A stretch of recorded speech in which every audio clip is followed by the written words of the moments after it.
Hello बच्चों, कैसे हो आप लोग? अच्छे होंगे बेटा। बेटा आज मैं आपके लिए लेकर के आई हूँ यूपी बोर्ड 9th क्लास के लिए प्रेमचंद्र जी का चैप्टर है आपका मंत्र। ठीक है, तो आज हम जान लेते हैं बेटा मंत्र। तो मंत्र बेटा, ये चैप्टर बेटा आपको इसका भावार्थ समझना होगा। ठीक है, इसके भाव क्या निकल रहे हैं तो देख लेते हैं बेटा। संध्या का समय था। संध्या का समय था। डॉक्टर चड्ढा गोल्फ खेलने के लिए तैयार हो रहे थे। मोटर कार सामने खड़ी थी कि दो कहार एक डोली लिए आते दिखाई दिए। डोली के पीछे बूढ़ा लाठी टेकता चला आ रहा था। डोली औषधालय के सामने आकर रुक गई। बूढ़े ने धीरे धीरे आकर द्वार पर पड़ी हुई चिक से झांका। ऐसी साफ सुथरी जमीन पर पैर रखते हुए भय हो रहा था कि कोई घुड़क न बैठे। डॉक्टर साहब की को मेज के सामने खड़े देखकर भी कुछ कहने का साहस न हुआ। आ गया बेटा समझ में? डॉक्टर साहब ने चिक के अंदर से गरज कर कहा, कौन है, क्या चाहता है? बूढ़े ने हाथ जोड़कर कहा, हुजूर, बड़ा गरीब आदमी हूं। मेरा लड़का कई दिन से बीमार है। डॉक्टर साहब ने सिगार जलाकर कहा, कल सवेरे आओ। कल सवेरे? हम इस वक्त मरीजों को नहीं देखते। आगे समझ में? डॉक्टर साहब उससे कहते हैं कि कल सवेरे आओ और मैं इस वक्त मरीजों को नहीं देखता हूँ। आगे समझ में? बूढ़े ने घुटने टेक कर जमीन पर सिर रख दिया और बोला, दुहाई है सरकार की, लड़का मर जाएगा। हुजूर 4 दिन से आंखें नहीं खोली। डॉक्टर चड्ढा ने कलाई पर नजर डाली। केवल 10 मिनट समय और बाकी था। गोल्फ स्टिक खूंटी से उतारते हुए बोले, कल सवेरे आओ, कल सवेरे, यह हमारे खेल का समय है। बुड्ढे ने पगड़ी उतारकर चौखट पर रख दी और रोकर बोला, हुजूर, एक निगाह देख लें, बस एक निगाह। लड़का हाथ से चला जाएगा हुजूर। 7 लड़कों में यही एक बच रहा है हुजूर। हम दोनों आदमी रो रो कर मर जाएंगे। सरकार आपकी बड़ी बढ़ती हुए दीनबंधु। आगे समझ में? वो इस प्रकार से मिन्नतें करता है कि आपकी बढ़ती हुए दीनबंधु। ऐसी उज्जड देहाती यहाँ प्राय रोज आया करते हैं। डॉक्टर साहब उनके स्वभाव से खूब परिचित थे। कई दिनों ही कोई कितना ही कुछ कहे, पर वे अपनी ही रट लगाते जाएंगे, किसी की सुनेंगे नहीं। धीरे से चिक उठाई और बाहर निकलकर मोटर की तरफ चले। बूढ़ा यह कहता हुआ उनके पीछे दौड़ा, धर्म होगा सरकार बड़ा धर्म होगा हुजूर, दया कीजिए, बड़ा दीन दुखी हूँ, संसार में कोई नहीं है बाबूजी। मगर डॉक्टर साहब ने उसकी ओर मुंह फेर कर देखा तक नहीं। मोटर पर बैठकर बोले, कल सवेरे आना। इसमें बेटा आपको इसका भावार्थ समझना है। ठीक है, मगर डॉक्टर साहब ने उसकी ओर मुंह फेर कर देखा तक नहीं। क्या था? डॉक्टर साहब ने उसकी ओर मुंह फेर कर देखा तक नहीं। मोटर पर बैठकर बोले, कल सवेरे आना। मोटर चली गई। बूढ़ा कई मिनट तक मूर्ति की भांति निश्चल खड़ा रहा। संसार में ऐसे मनुष्य भी होते हैं जो अपने आमोद प्रमोद अर्थात आनंद के लिए, ठीक है, के आगे किसी की जान की भी परवाह नहीं करते। शायद इसका उसे अब भी विश्वास न आता था। सभ्य संसार इतना निर्मम, इतना कठोर है, इतना निर्दयी और इतना कठोर है। इसका ऐसा मर्मभेदी अनुभव अब तक न हुआ था। वह उन पुराने जमाने के जीवों में था जो लगी हुई आग को बुझाने मुर्दे को कंधा दे दे देने लगी हुई आग को बुझाने, मुर्दे को कंधा देने, किसी के छप्पर को उठाने और किसी कलह को शांत करने के लिए सदैव तैयार रहते थे। जब तक बूढ़े को मोटर दिखाई दी, वह खड़ा टकटकी लगाए उसे उस ओर ताकता रहा। शायद उसे अब भी डॉक्टर साहब के लौट आने की तलाश थी। फिर मोटर दिखाई। फिर उसने कहारों से डोली उठाने को कहा। डोली जिधर से आई उधर ही चली गई। डोली जिधर से आई उधर ही चली गई। चारों ओर से निराश होकर वह डॉक्टर चड्ढा के पास आया था। इनकी बड़ी तारीफ सुनी थी। यहां से निराश होकर फिर वह किसी दूसरे डॉक्टर के पास न गया। किस्मत ठोक ली। उसी रात को उसका हंसता खिलता 7 साल का बालक अपनी बाल लीला समाप्त करके इस संसार से सिधर सिधार गया। आगे समझ में? उसी रात को उसका हंसता खेलता 7 साल का बालक अपनी बाल लीला समाप्त करके संसार से सिधार गया, अर्थात उसकी मृत्यु हो गई। ठीक है, बूढ़े माँ बाप के जीवन का यही एक आधार था। इसी का मुंह देखकर वे जीते थे। इस दीपक के बुझते ही जीवन की अंधेरी रात भौएं भौएं करने लगी। जीवन के बुझते ही अंधेरी रात भौएं भौएं करने लगी। बुढ़ापे की विशाल ममता टूटे हुए हृदय से निकलकर उस अंधकार में आर्त स्वर से रोने लगी। कई साल गुजर गए। डॉक्टर चड्ढा ने खूब यश और धन कमाया, लेकिन इसके साथ ही अपने स्वास्थ्य की रक्षा भी की, जो एक असाधारण बात थी। यह उनके नियमित जीवन का आशीर्वाद था कि 50 वर्ष की अवस्था में भी उनकी चुस्ती और फुर्ती युवकों को भी लज्जित करती थी। उनके हर एक काम का समय नियत था। इस नियम से वह जौ भर भी न टलते थे। बहुधा लोग स्वास्थ्य के नियमों का पालन उस समय करते हैं जब रोगी हो जाते हैं। डॉक्टर चड्ढा उपचार और संयम का रहस्य खूब समझते थे। उनकी संतान संख्या भी इसी नियम के अधीन थी। उनके केवल 2 बच्चे हुए, एक लड़का और एक लड़की। तीसरी संतान न हुई, इसलिए श्रीमती चड्ढा भी अभी जवान मालूम होती थीं। लड़की का तो विवाह हो चुका था, लड़का कॉलेज में पढ़ता था। वही माता पिता के जीवन का आधार था।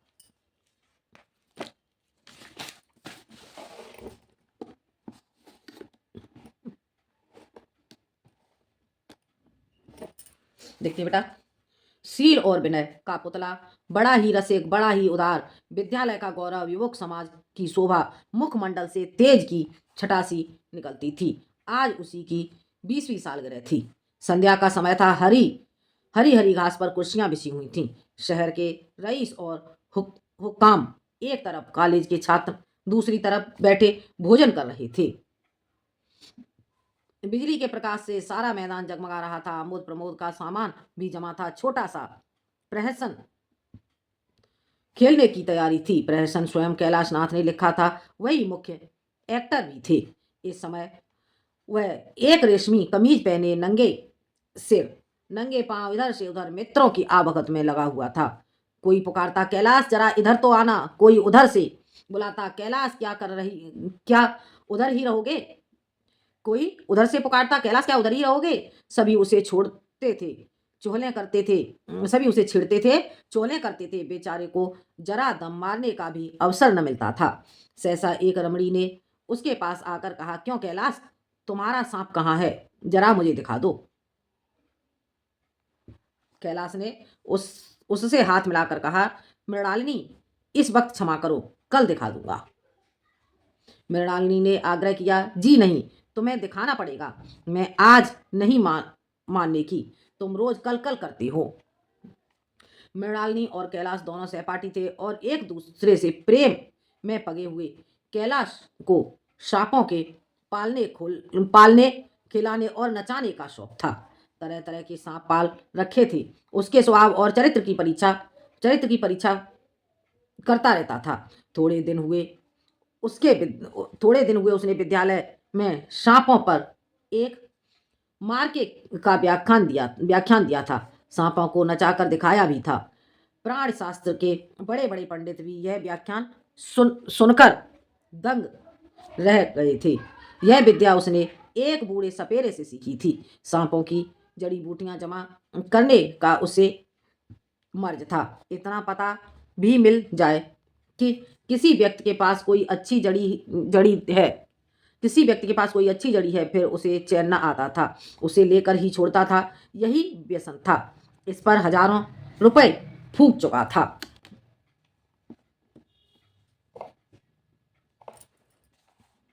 मृणालिनी कई बार आ चुकी थी, पर कभी सांपों को देखने के लिए इतनी उत्सुकता न हुई थी। कह नहीं सकते आज उसकी उत्सुकता सचमुच जाग गई थी, या वह कैलाश पर अपने अधिकार का प्रदर्शन करना चाहती थी। पर उसका आग्रह बेमौका था। उस कोठरी में इतनी भीड़ लग जाएगी। भीड़ को देखकर सांप कितने चौंकेंगे और रात के समय उन्हें छेड़ा जाना कितना बुरा लगेगा। इन बातों का उसे जरा भी ध्यान न आया। कैलाश ने कहा, नहीं, कल जरूर दिखा दूंगा। इस वक्त अच्छी तरह दिखा भी न सकूंगा। कमरे में तिल रखने की भी जगह न मिलेगी। एक महाशय ने छेड़ कर कहा, क्या क्यों नहीं एक महाशय ने छेड़ कर कहा, क्या कहा उन्होंने छेड़ करके, उसे दिखा क्यों नहीं देते। जरा सी बात के लिए इतना टाल मटोल कर रहे हो। मिस गोविंद, हरगिज न मानना, देखें कैसे नहीं दिखाते। दूसरे महाशय ने और रद्दा चढ़ाया, मिस गोविंद इतनी सीधी और भोली थी, तभी आप इतना मिजाज करते हैं। दूसरे महाशय ने और चढ़ा दिया कि मिस गोविंद इतनी सीधी और भोली हैं, तब भी आप इतना इतना मिजाज करते हैं। दूसरी सुंदरी होती तो इसी बात पर बिगड़ खड़ी होती। तीसरे साहब ने मजाक उड़ाया। अजी बोलना छोड़ देती, भला कोई बात है। तीसरे साहब क्या कहते हैं? तीसरे साहब उसका मजाक उड़ाते हैं और मजाक उड़ाते हुए कहते हैं कि अजी बोलना छोड़ देती। उसका कहने का अर्थ है और कोई होती तो बोलना छोड़ देती। भला कोई बात है। इस पर आपको दावा है कि मृणालिनी के लिए जान हाजिर है। मृणालिनी ने देखा कि ये सोहदे उसे रंग पर चढ़ा रहे हैं तो बोली, आप लोग मेरी वकालत न करें, मैं खुद अपनी वकालत कर लूंगी। मैं इस वक्त सांपों का तमाशा नहीं देखना चाहती। चलो छुट्टी हुई। इन पर मित्रों ने ठहाका लगाया। एक साहब बोले, देखना तो आप सब कुछ चाहें, पर कोई दिखाए भी तो। कैलाश को मृणालिनी की झेपी हुई सूरत देखकर मालूम हुआ कि इस वक्त उसका इनकार वास्तव में उसे बुरा लगा है। ज्यों ही प्रीति बोझ समाप्त हुआ और गाना शुरू हुआ, उसने मृणालिनी और अन्य मित्रों को सांपों के दरवे के सामने ले जाकर मोहर बजाना शुरू किया। फिर एक एक खाना खोलकर एक एक सांप को निकालने लगा। वाह क्या कमाल था! ऐसा जान पड़ता था कि वे कीड़े उसकी एक एक बात, उसके मन का एक एक भाव समझते हैं। किसी को उठा लिया, किसी को गर्दन में डाल लिया, किसी को हाथ में लपेट लिया। मृणालिनी बार बार मना करती कि उन्हें गर्दन में न डालो, दूर ही से दिखा दो, बस जरा नचा दो। गर्दन में कैलाश की गर्दन में सांपों को लिपटे देखकर उसकी जान निकल जाती थी। पछता रही थी कि मैंने व्यर्थ ही इनसे सांप दिखाने को कहा, मगर कैलाश एक न सुनता था। प्रेमिका के सम्मुख अपने सर्प कला प्रदर्शन का ऐसा अवसर पाकर वह कब चूकता। एक एक मित्र ने टीका की दांत तोड़ डाले होंगे। कैलाश हंसकर बोला, दांत तोड़ डालना मदारियों का काम है, किसी के दांत नहीं तोड़े गए हैं। कहिए तो दिखा दूं। कहकर उसने एक काले सांप को पकड़ लिया और बोला, मेरे पास इससे बड़ा और जहरीला सांप दूसरा नहीं है। अगर किसी को काट ले तो आदमी आनन फानन में मर जाए, लहर भी न आए। इस इसके कांटे का मंत्र नहीं, इसके दांत दिखा दूं। मृणालिनी ने उसका हाथ पकड़ कर कहा, नहीं नहीं कैलाश, ईश्वर के लिए उसे छोड़ दो, तुम्हारे पैरों पड़ती हूं। इस पर दूसरे मित्र बोले, मुझे तो विश्वास नहीं आता, लेकिन तुम कहते हो तो मान लूंगा।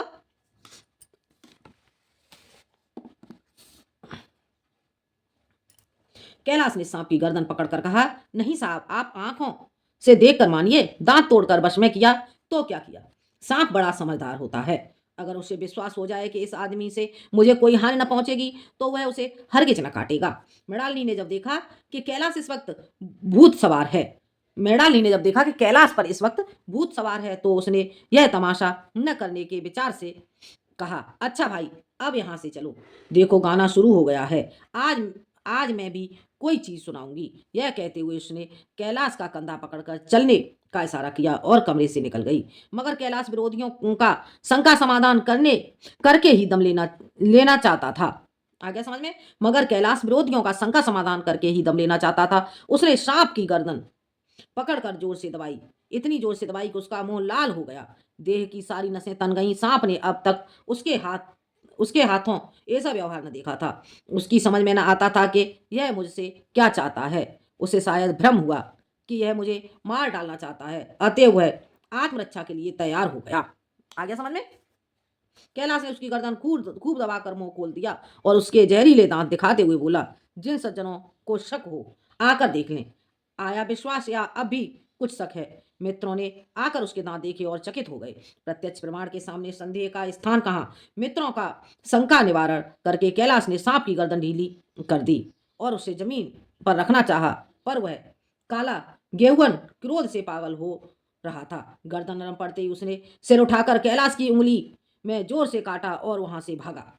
कैलाश की उंगली से टप टप खून टपकने लगा। उसने जोर से उंगली दबा ली और अपने कमरे की तरफ दौड़ा। वहां मेज की दराज में एक जड़ी रखी हुई थी, उसे पीस कर लगा देने से घातक विष भी रफू हो जाता था। मित्रों में हलचल बढ़ गई।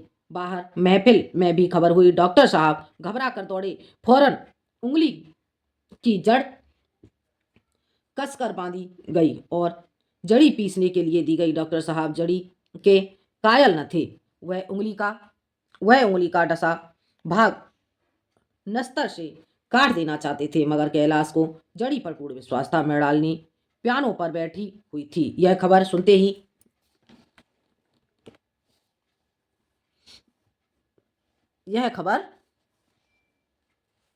सुनते ही दौड़ी और कैलाश की उंगली से टपकते हुए खून को रुमाल से पोंछने लगी।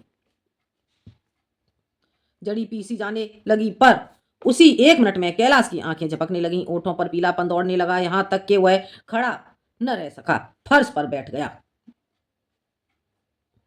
सारे मेहमान कमरे में जमा हो गए। कोई कुछ कहता था, कोई कुछ। इतने में जड़ी पीस पीस कर आ गई। मृणालिनी ने उंगली पर लेप किया। 1 मिनट और बीता। कैलाश की आंखें बंद हो गईं। वह लेट गया और हाथ से पंखा झलने का इशारा किया। माँ ने दौड़कर उसका सिर गोद में रख दिया और बिजली का टेबल फैन लगा दिया। डॉक्टर साहब ने झुककर पूछा, कैलाश कैसी तबीयत है? कैलाश ने धीरे से हाथ उठा दिया, मगर कुछ बोल न सका। मृणालिनी ने करुण स्वर में कहा, क्या जड़ी कुछ असर न करेगी? डॉक्टर साहब ने सिर पकड़कर कहा, क्या बताऊं मैं, इसकी बातों में आ गया। अब तो नस्तर से भी कुछ फायदा न होगा। आधा घंटे तक यही हाल रहा। कैलाश की दशा प्रतिक्षण बिगड़ती जाती थी, यहां तक कि उसकी आंखें पथरा गईं, हाथ पांव ठंडे हो गए, मुख की कांति मलिन पड़ गई, नाड़ी का कहीं पता नहीं। मौत के सारे लक्षण दिखाई देने लगे। घर में कोहराम मच गया। मृणालिनी एक ओर सिर पीटने लगी, माँ अलग पछाड़े खाने लगी। डॉक्टर चड्ढा को मित्रों ने पकड़ लिया, नहीं तो वह नस्तर अपनी गर्दन में मार लेते। एक महाशय बोले, कोई मंत्र झाड़ने वाला मिले तो संभव है अभी भी जान बच जाए। एक महाशय बोले, कोई मंत्र झाड़ने वाला मिले तो संभव है अभी भी जान बच जाए। एक मुसलमान सज्जन ने इसका समर्थन किया, अरे साहब, कब्र में पड़ी हुई लाशें जिंदा हो गई हैं। उसी समय एक जो मुसलमान सज्जन थे, उन्होंने समर्थन किया, अरे साहब, कब्र में पड़ी लाशें जिंदा हो गई हैं, ऐसे ऐसे बाकमाल पड़े हुए हैं। डॉक्टर चड्ढा बोले, मेरी अक्ल पर पत्थर पड़ गया था कि इसकी बातों में आ गया। नस्तर लगा देता तो यह नौबत क्यों आती। बार बार समझाता रहा कि बेटा सांप न पालो, मगर कौन सुनता था। बुलाइए, किसी झाड़ फूंक वाले को ही बुलाइए, मेरा सब कुछ ले ले, मैं अपनी सारी जायदाद उसके पैरों पर रख दूंगा, लंगोटी बांधकर घर से निकल जाऊंगा, मगर मेरा प्यारा कैलाश उठ बैठे। ईश्वर के लिए किसी को बुलाइए। एक महाशय का किसी झाड़ने वाले से परिचय था। वह दौड़कर उसे बुला लाए, मगर कैलाश की सूरत देखकर उसे मंत्र चलाने की हिम्मत न पड़ी। बोला, अब क्या हो सकता है सरकार, जो कुछ होना था हो चुका। अरे मूर्ख, यह क्यों नहीं कहता कि जो कुछ न होना था हो चुका। जो कुछ होना था वह कहाँ हुआ। माँ बाप ने बेटे बेटे का चेहरा कहाँ देखा। मृणालिनी का कामना तर क्या पल्लव और पुष्प से रंजित हो उठा। मन के वह स्वप्न जिनसे जीवन आनंद का स्रोत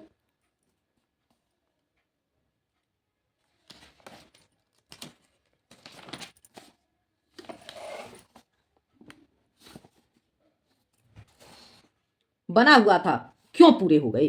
जीवन के नृत्य में तारिका मंडित सागर में आमोद की बहार लूटते हुए क्या उसकी नौका जलमग्न नहीं हो गई। जो न होना था वह हो गया। वही हरा भरा मैदान था, वही सुनहरी चांदनी एक निशब्द संगीत की भांति प्रकृति पर छाई हुई थी। वही हरा भरा मैदान था, वही सुनहरी चांदनी एक निशब्द का अर्थ क्या हो गया बेटा, शांत। ठीक है, शांत संगीत की भांति प्रकृति पर छाई हुई थी। वही मित्र समाज था, वही मनोरंजन के सामान थे, मगर जहां हास्य की ध्वनि थी वहां अब करुण क्रंदन और अश्रु प्रवाह था। शहर से कई मील दूर एक छोटे से घर में एक बूढ़ा और बुढ़िया अंगीठी के सामने बैठे जाड़े की रात काट रहे थे। बूढ़ा नारियल पीता था और बीच बीच में खांसता था। बुढ़िया दोनों घुटनियों में सिर डाले आग की ओर ताक रही थी। एक मिट्टी के तेल की कुप्पी ताक पर जल रही थी। घर में न चारपाई थी न बिछौना। एक किनारे थोड़ी सी पुआल पड़ी हुई थी। इसी कोठरी में एक चूल्हा था। बुढ़िया दिन भर उपले और सूखी लकड़ियां बटोरती रहती थी। बूढ़ा रस्सी बटकर बाजार में बेच आता था, यही उसकी जीविका थी। उन्हें न किसी इन्हें रोते देखा न हंसते, उनका सारा समय जीवित रहने में कट जाता था। मौत द्वार पर खड़ी थी, रोने या हंसने की कहाँ फुर्सत। बुढ़िया ने पूछा, कल के लिए सन तो है नहीं, काम क्या करोगे? बुढ़िया ने पूछा, कल के लिए सन तो है नहीं, काम क्या करोगे? जाकर झगड़ू साहब से 10 सेर सन उधार लाऊंगा। उसके पहले के पैसे तो दिए ही नहीं, और उधार कैसे देगा? न देगा न सही, घास तो कहीं नहीं गई है, दोपहर तक क्या 2 आने की भी न काटूंगा। इतने में एक आदमी ने द्वार पर आवाज दी, भगत भगत, क्या सो गए? जरा किवाड़ खोलो। भगत ने उठकर किवाड़ खोल दिए। एक आदमी ने अंदर आकर कहा, कुछ सुना? डॉक्टर चड्डा साहब, चड्डा बाबू के लड़के को सांप ने काट लिया। एक आदमी ने अंदर आकर उससे कहा, कुछ सुना? डॉक्टर चड्डा बाबू के लड़के को सांप ने काट लिया। भगत ने चौंक कर कहा, चड्डा बाबू के लड़के को? वही चड्डा बाबू है ना, जो छावनी के बंगली में रहते हैं? हाँ हाँ वही, शहर में हल्ला मचा हुआ है, जाते हो तो जाओ, आदमी बन जाओगे। बूढ़े ने कठोर भाव से सिर हिलाकर कहा, मैं नहीं जाता, मेरी बला जाए, मैं नहीं जाता, मेरी बला जाए। वही चड्डा है, खूब जानता हूं। भैया को लेकर उन्हीं के पास गया था, खेलने जा रहे थे, पैरों पर गिर पड़ा कि एक नजर देख लीजिए, मगर सीधे मुंह से बात तक न की। भगवान बैठे सुन रहे थे, अब जान पड़ेगा कि बेटे का गम कैसा होता है। कई लड़के हैं? नहीं जी, यही तो एक लड़का था, सुना है, सब ने जवाब दे दिया। भगवान बड़ा कारसाज है। उस वक़्त मेरी आँखों में से आँसू निकल पड़े थे, पर उन्हें तनिक भी दया न आई थी। यह वही बुड्ढा था जो अपने पुत्र को लेकर चड्ढा के पास गया था, ठीक है? तो वो कहता है कि उस वक़्त मेरी आँखों से आँसू निकल पड़े थे, पर उन्हें तनिक भी दया न आई थी। मैं तो उनके द्वार पर होता तो भी बात न पूछता। तो न जाओगे? हमने जो सुना था सो कह दिया।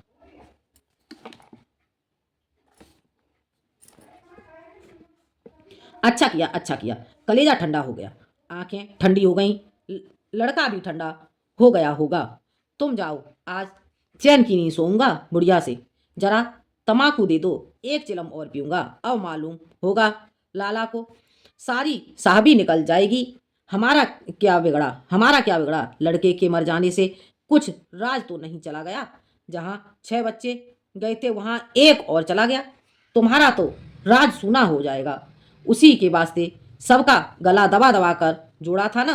अब क्या करोगे? एक बार देखने जाऊंगा, पर कुछ दिन बाद मिजाज का हाल पूछूंगा।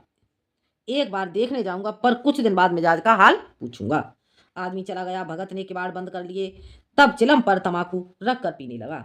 बुढ़िया ने कहा, इतनी रात गए, जाड़े पाले में कौन जाएगा? अरे दोपहर ही दोपहर ही होता तो मैं न जाता, सवारी दरवाजे पर लेने आती तो भी मैं न जाता। भूल नहीं गया हूं, पन्ना की सूरत आज भी आंखों में फिर रही है। इसी निर्दयी ने उसे एक नजर देखा तक नहीं। क्या मैं न जानता था कि वह न बचेगा? खूब जानता था।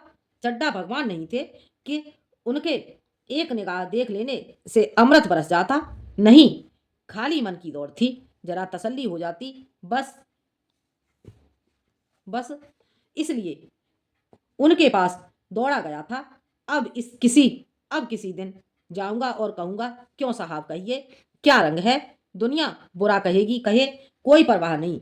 छोटे आदमी से तो सब ऐब होते हैं, छोटे आदमी में तो सब ऐब होते हैं, बड़ों में कोई ऐब नहीं होता, देवता होते हैं। भगत के लिए जीवन में यह पहला अवसर था कि ऐसा समाचार पाकर वह बैठा रह गया हो। 80 वर्ष के जीवन में ऐसा कभी न हुआ था कि सांप की खबर पाकर वह दौड़ा न गया हो। माघ पूस की अंधेरी रात, चैत बैसाख की धूप, बलू सावन भादों की चढ़ी हुई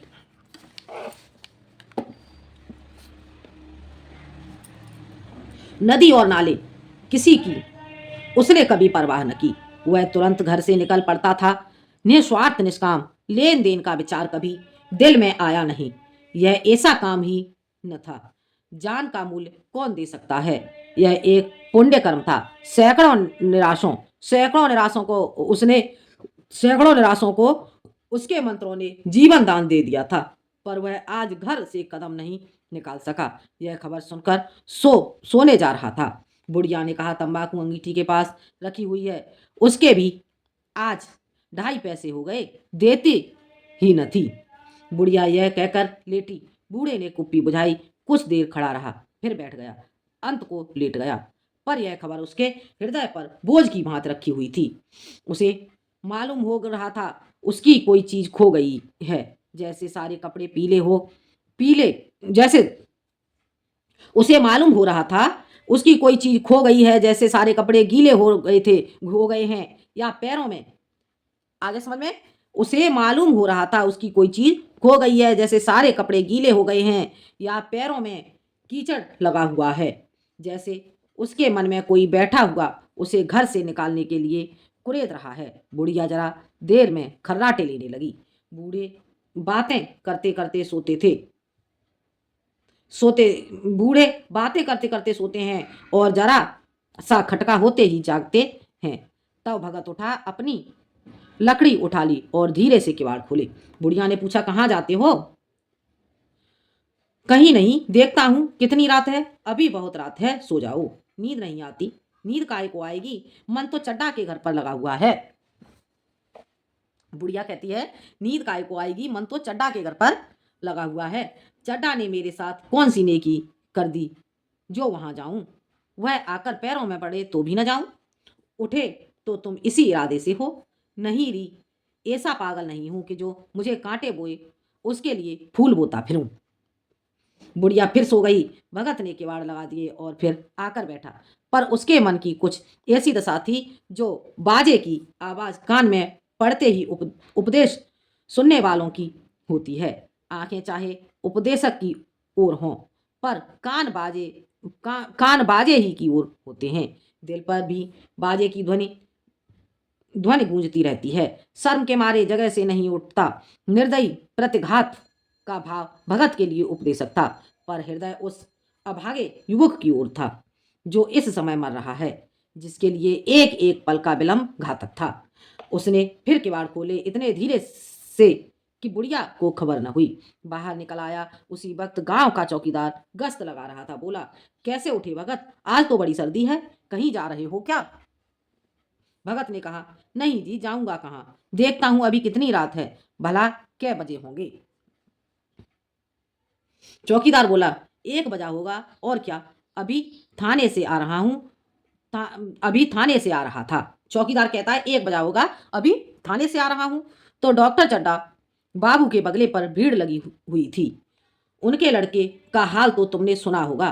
कीड़े ने छू कीड़े ने छू लिया है। चाहे मर भी गया हो, तुम चले जाओ तो शायद बच जाए। सुना है 10,000 देने को तैयार हैं। भगत, मैं तो न जाऊं, चाहे वह 10 लाख भी दे। मुझे 10,000 या 10 लाख लेकर करना क्या है? कल मर जाऊंगा, फिर कौन भोगने वाला बैठा हुआ है। चौकीदार चला गया। भगत ने आगे पैर बढ़ाया। जैसे नशे में आदमी की देह अपने काबू में नहीं रहती, पैर कहीं रखता है, पड़ता कहीं है, कहता कुछ है, जबान से निकलता कुछ है, वही हाल इस समय भगत का था। मन में प्रतिकार था, पर कर्म मन के अधीन न था। जिसने कभी तलवार नहीं चलाई, वह इरादा करने पर भी तलवार नहीं चला सकता। उसके हाथ कांपते हैं, उठते ही नहीं। भगत लाठी खटखट करता लपका चला जाता था। भगत लाठी खटखट करता लपका चला जाता था। चेतना रोकती थी, पर उपचेतना ठेलती थी। सेवक स्वामी पर हावी था। आधी राह निकल जाने के बाद सहसा भगत रुक गया। हिंसा ने क्रिया पर विजय पाई। मैं यूं ही इतनी दूर चला आया। इस जाड़े पाले में मरने की मुझे क्या पड़ी थी? आराम से सोया क्यों नहीं? नींद ना आती, न सही 2-4 भजन ही गाता। व्यर्थ इतनी दूर दौड़ा आया। चड्डा का लड़का रहे या मरे, मेरी बला से मेरे साथ इन्होंने कौन सा सलूक किया था कि मैं उनके लिए मरूं? दुनिया में हजारों मरते हैं, हजारों जीते हैं, मुझे किसी के मरने जीने से क्या मतलब? मगर उपचेतना ने अब एक दूसरा रूप धारण किया जो हिंसा से बहुत कुछ मिलता जुलता था। वह झाड़ फूंक करने नहीं जा रहा है, वह देखेगा कि लोग क्या कर रहे हैं। डॉक्टर साहब का रोना पीटना देखेगा कि इस किस तरह पछाड़े खाते हैं। डॉक्टर साहब का रोना रोना पीटना देखेगा कि किस तरह पछाड़े खाते हैं। वह देखेगा कि बड़े लोग भी छोटों की ही भांति रोते हैं या सबर भी कर जाते हैं। आगे समझ में। वह देखेगा कि बड़े लोग भी छोटों की भांति रोते हैं या सबर भी कर जाते हैं। वे लोग जो विद्वान होते हैं सबर कर जाते होंगे। हिंसा भाव को यूं धीरज देता हुआ वह फिर आगे बढ़ा।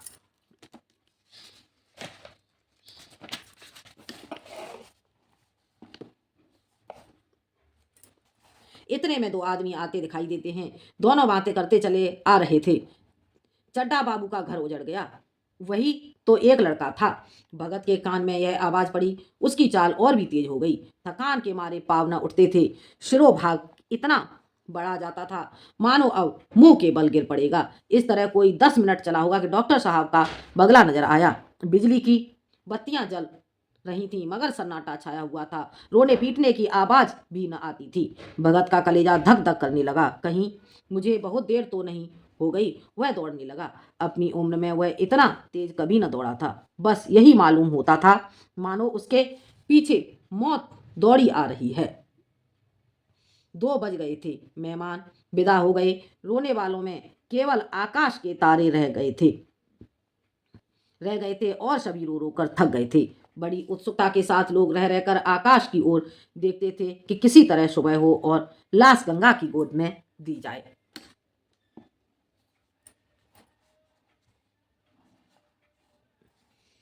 सहसा भगत ने द्वार पर पहुंचकर आवाज दी, डॉक्टर साहब, समझे कोई मरीज आया होगा। किसी और दिन उन्होंने उस आदमी को दुत्कार दिया होता मगर आज बाहर निकल आए, देखा एक बूढ़ा आदमी खड़ा है। पोपला मुंह कमर झुकी हुई पोपला मुंह भौहें तक सफेद हो रही हैं।